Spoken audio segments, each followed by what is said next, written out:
జగన్మోహన్ రెడ్డి గారు ప్రతిపక్షంలో ఉన్న అధికారంలో ఉన్న ఎప్పుడూ ఒక మాట పదే పదే చెప్తారు. అమరావతి కట్టాలంటే 2 లక్షల కోట్లు కావాలి అని.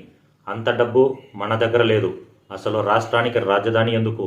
భూతాల తరహాలో ఊరి అవతల పాడుబడిన బంగ్లాల్లో ఉన్నట్టు ఆ మావిగన్ పరిధిలో ఎక్కడో ఒక చోట ఉండొచ్చు కదా అని చాలా వింతగా మాట్లాడుతుంటారు. రాజధాని అనేది ఒక ఖర్చు అని, దానివల్ల రాష్ట్రం మునిగిపోతుంది అని జగనన్న మాట్లాడే ఈ 2 లక్షల కోట్ల లాజిక్ వెనుక ఎంత పెద్ద అజ్ఞానం ఉందో, అసలు చంద్రబాబు నాయుడు గారు అమరావతి ద్వారా ఈ రాష్ట్రానికి ఎంత పెద్ద సంపదను అసెట్ సృష్టించారో ఇవాళ పక్కా లెక్కలతో, మ్యాపుల ద్వారా, సాక్ష్యాలతో సహా బట్టబయలు చేద్దాం.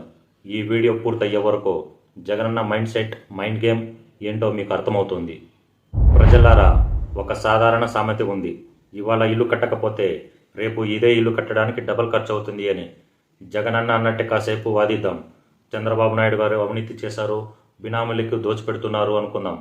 కానీ రాబోయే 15 ఏళ్లలో అమరావతిని ఒక అంతర్జాతీయ వరల్డ్ క్లాస్ సిటీగా మార్చడానికి 2 లక్షల కోట్లు ఖర్చు అవుతుందని జగనన్న వాదిస్తూ ఉంటారు.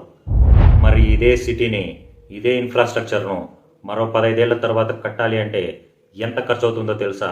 కనీసం 10 లక్షల కోట్ల నుండి 15 లక్షల కోట్లు ఖర్చు అవుతుంది. ఎందుకంటే cement, steel, labour cost, technology అన్నిటికన్నా భూములు దొరకవు. ఒకవేళ భూములు ఉన్నా తీసుకోవాలన్న రైతుల నుండి ఇంకా కష్టమవుతుంది. అన్ని రేట్లు పెరుగుతాయి. అంటే జగనన్న తన రాజకీయ కక్షతో రాజధానిని ఆపేసి రాబోయే తరాల మీద, రాష్ట్ర భవిష్యత్తు మీద 5 రెట్ల నుండి 10 రెట్లు భారాన్ని పెంచుతారు. ఇదేనా ఒక రాజకీయ ప్రతిపక్ష నాయకుడికి ఉన్న విజన్?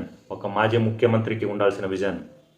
ఇప్పుడు అసలు చంద్రబాబు నాయుడు గారు సృష్టించిన సంపద లెక్క వినండి. ప్రపంచంలో ఎక్కడా లేని విధంగా చంద్రబాబు గారు ₹1 ఖర్చు లేకుండా ల్యాండ్ పూలింగ్ ద్వారా రైతుల నుండి 34,000 ఎకరాల భూమిని సేకరించారు.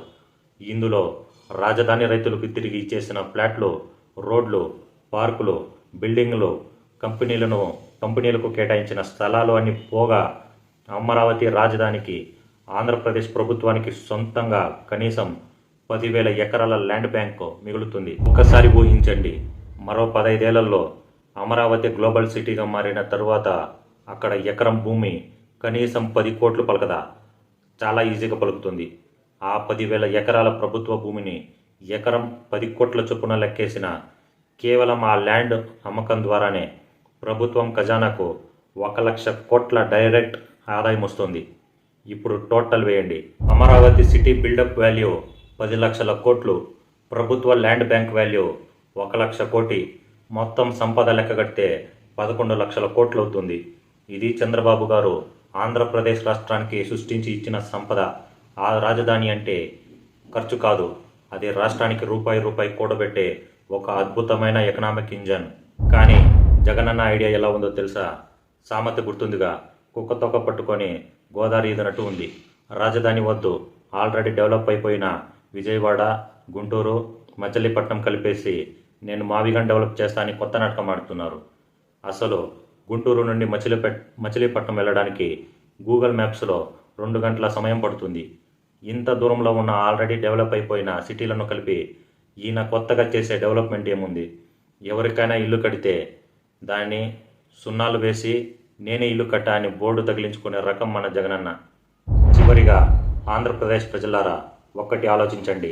రాష్ట్రంలో ఉన్న అన్ని జిల్లాలను, ఆఖరికి రాష్ట్రాన్ని మొత్తం తీసుకెళ్లి జగనన్న చేతిలో పెడితే 2019-2024 మధ్యకాలంలో రాష్ట్రానికి ₹1 సంపద సృష్టించలేదు సరికదా? రాష్ట్రానికి ఏకంగా 10 లక్షల కోట్ల అప్పుల ఊబిలోకి నెట్టారు. ఒకవైపు చంద్రబాబు నాయుడు గారు భవిష్యత్తును ఆలోచించి 11 లక్షల కోట్లు సంపదను సృష్టిస్తుంటే, జగనన్న మాత్రం రాజధాని వద్దు, అప్పులు తెచ్చుకుందాం, పంచుకుందాం, ప్యాలెస్లు కట్టుకుందాం అనే అప్పుల వ్యాపారం చేశారు. రాష్ట్రాన్ని సంపన్నంగా మార్చే విజనరీ లీడర్ కావాలా, లేక రాష్ట్రాన్ని అప్పుల పాలు చేసి భూతాలులాగా బతకమనే పాలకుడు కావాలా అనేది ఏపీ ప్రజలైనా మీరే తెలుసుకోవాలి. జగనన్న ఆడుతున్న ఈ 2 లక్షల కోట్ల డ్రామాపై, మావిగన్ రాజధాని అనే పాలిటిక్స్పై మీ అభిప్రాయాన్ని కింద కామెంట్ చేయండి. ఈ వీడియోను ప్రతి ఒక్క ఏపీ పౌరుడికి షేర్ చేయండి. మరిన్ని నిజాల కోసం మన మై రియల్ సొసైటీ ఛానల్ని సబ్స్క్రైబ్ చేసుకోండి. జై హింద్.